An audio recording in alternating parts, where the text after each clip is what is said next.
땅콩의 라디오에 어서 오세요. 그럼 출발해 볼까요?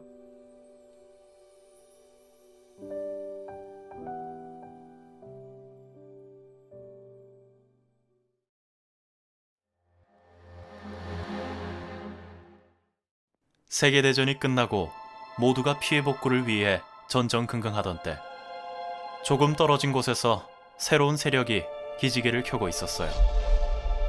지금 와서 생각하면 이 모든 것이 절대자의 장난같이 느껴지기도 한답니다.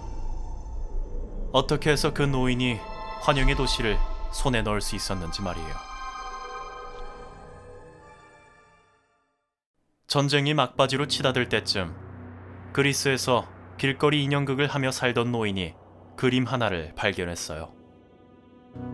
어떤 도시에 황혼 무렵 풍경이 그려진 평범한 그림이었지만, 노인은 웬일인지 가진 인형들을 모두 처분해가면서까지 그 그림을 샀죠. 그리고 마치 홀린 듯 매일같이 들여다봤대요.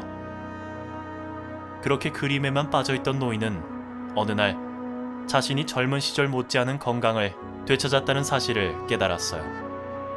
아니, 사실 그 이상이었죠.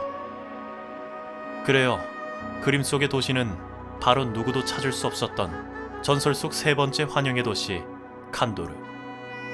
지금은 흔히 트와일라이트라고 부르는 그곳입니다. 거대 일식의 영향을 가장 많이 받았다고 전해지는 그 도시의 신비한 힘이 노인에게 기적을 일으킨 거죠. 이후 노인은 그림이 주는 계시를 쫓아다니기 시작했어요. 그리고 기적에 매료된 사람들을 모아 안타리우스라는 단체를 설립합니다.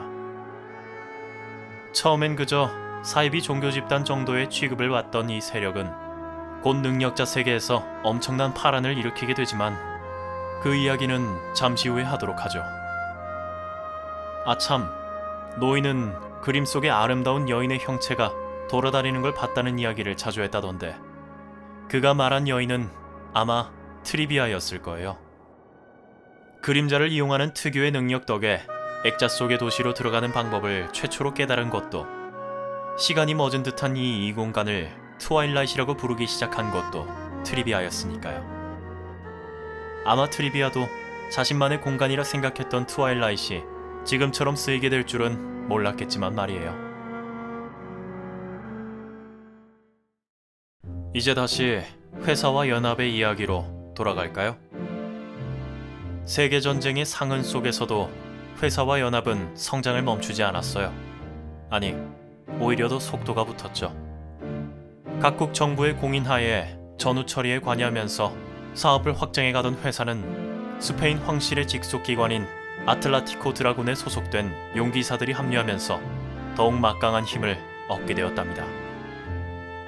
한편 연합은 러시아 혁명을 지원한 것을 계기로 동북 유럽의 수많은 능력자를 끌어들이게 되어 수적인 면에서는 회사를 압도하기에 이르렀죠.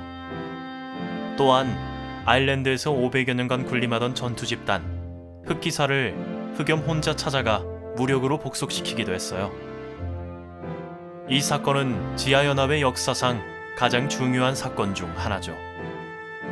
카무라 마피아의 주먹, 중부 유럽 파티잔 연합의 불, 아일랜드의 창이 결합한 연합의 문장은 우리가 세력을 확장해 나간 과정을 잘 보여줍니다.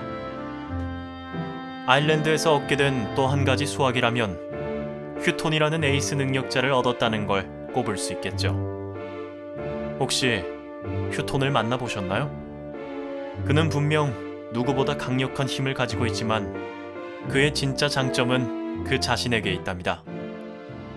누구에게나 호감을 느끼기 때문에 그와는 격이 없이 지낼 수 있을 거예요.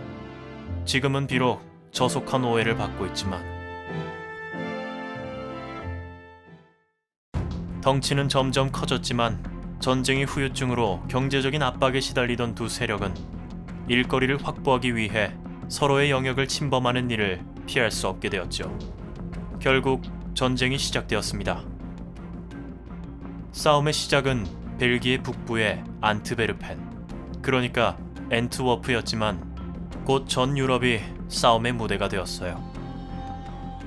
1923년에는 이 전쟁 탓에 런던까지 위험에 빠졌고 흑염과 명왕이 직접 전쟁에 나서야 할 지경이 되었죠.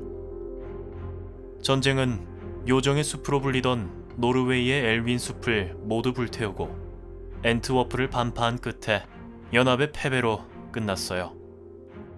비록 수에서 앞서기는 했지만 점조직이라는 특성상 아무래도 정보 전달력이나 지휘 체계가 허술할 수밖에 없었던 연합은 6개월이나 계속된 장기전에서 점점 불리해질 수밖에 없었거든요. 전쟁의 패배로 연합의 능력자들 역시 회사와 마찬가지로 정부에 등록되어 등급으로 분류되고 코드명을 받게 되었습니다. 자유로운 분위기를 중시하던 연합의 능력자들은 거세게 반발했지만 어쩔 수 없는 일이었어요. 그러나 승리한 회사 역시 곤란하긴 마찬가지였죠. 각국 정부로부터 더욱 심한 간섭을 받게 되었으니까요. 어찌되었건 능력자가 비능력자들 앞에서 공개적으로 전투를 벌였으니 정부에서 어떤 태도를 보였을지는 불을 보듯 뻔하죠. 양측 모두에게 큰 피해만 남긴 싸움이었죠. 결국 두 세력의 대표는 최초 충돌지인 앤트워프에서 협약을 맺고 능력자들 사이의 싸움을 금지하기로 했답니다.